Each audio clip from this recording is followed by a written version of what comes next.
life as a content creator na iba't ibang content. Hello guys! Another day, another video na naman nga tayo. So for today's video, ito nga yung part 3 ng aming outing sa Sombrero Island. At dito nga ay susubukan kong tumalon kung kaya nga natin. Sakit sa lumot. Kaya yung pag-akyat, hindi na nakatamad. Oo nga. Para mabibig makakabitaw kayo. Ay, matindi yun. Ano? Uy, yan. Yan, no? A few moments later.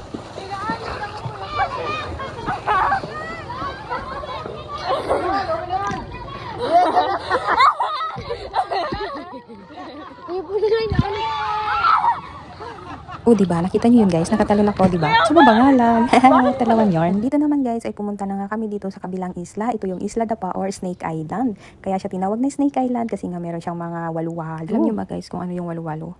Yun ay hindi pito-pito. Dahil diba yung pito-pito ay anak yun ng lamok. Ano daw? Basta guys, ahas yun sa dagat. So bahala naman mga Tagalog ay. Basta kami mga Bisaya, kibaw namin kung unsa tong walu-walo. Yun lang. So, kaya naglalakad nga lang kami dito. Inikot namin itong buong isla para nga mag-picture-picture nga kami. Pero sila lang pala. Ay, nga na din sila ka-star. Yan, kana ba ay, kana ba? Oh, kana ba ito ba? Nato ka naman ang picture. Picture ka? Sama mo? Nakuha ka? Ito, ay, nakuha ka. Kaya ito.